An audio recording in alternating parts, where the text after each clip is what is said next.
nikasema siku Mungu atakaponipa uwezo, ingawa mimi si Muislamu, siku Mungu atanipa uwezo nitawasaidia Waislamu.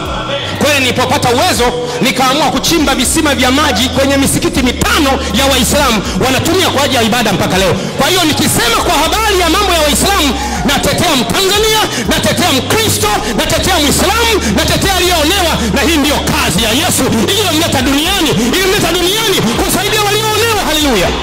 Speaker, nilikuwa nafikiri ni muhimu sana, kwa kuwa kazi mojawapo ya bunge letu ni kutunga sheria, lakini na kufanyia marekebisho sheria na kufuta baadhi ya sheria.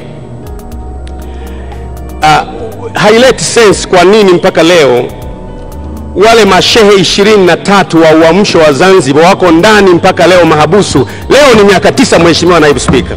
Haileti sense kabisa.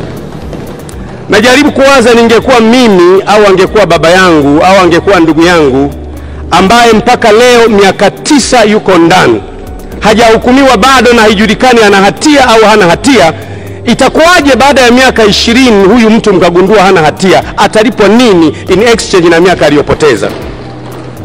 Na mimi kwa kweli hili haliingii akilini. Kwa nini hawa mashehe 23 wa uamsho wa Zanzibar wako ndani mpaka leo kwa miaka 9?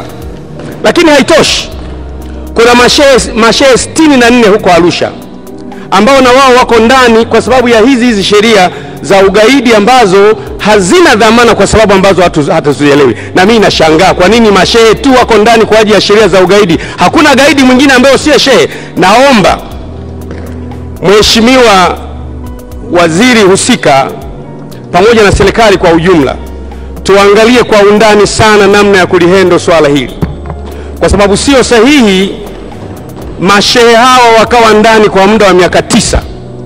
Sisemi kwamba wana hatia au wana hatia, sijadili kosa lao, lakini nachojadili ni kwamba basi wangehukumiwa, basi ikajulikana, wangehukumiwa, wangejua wamebakiza miaka 3, miaka 4, miaka 5, miaka 6, lakini sasa wako ndani bila kujua watamaliza lini matatizo yao.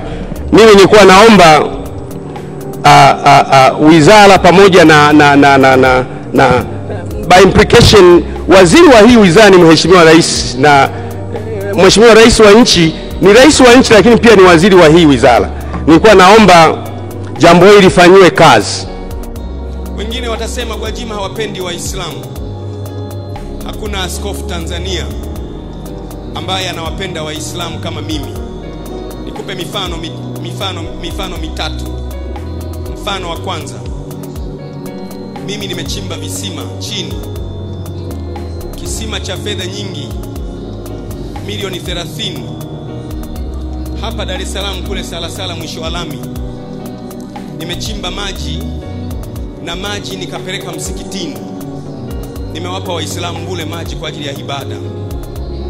Nimefanya hivyo kwa misikiti 3 hapo, msikiti wa Makuti, msikiti wa mwisho wa lami, msikiti wa kwa Mkupita huko Salasala. Nimewachimbia maji cha msikitini. Nimesoma form 1, naishi msikitini. Waislamu mimi nawapenda. Huo ni mfano wangu wa kwanza. Wa pili, nyumbani kwangu nimeishi na Waislamu. Nimeishi na Fauzia, nimeishi na Asha, naishi nao bila maneno, nawapenda. Na zaidi ya hapo, nilikwenda kuhubiri kwenye mkutano wangu wa Tanga. Watu wote wanajua mkutano wa Tanga.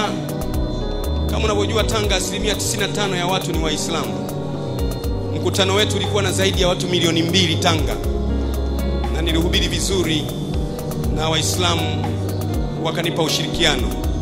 Na mahala ambapo adhana ilipokuwa inapigwa, nilikuwa naamua kuzima vyombo kupisha adhana ya Waislamu. Kuna mhubiri aliyewahi kufanya hivyo Tanzania. Nimehubiri sehemu zote kwa uaminifu na kwa wema, na rafiki zangu Waislamu wengi ambao huwezi kunitenga nao, utaweza kunitenga nao, ni rafiki zangu Muislamu lakini rafiki yangu.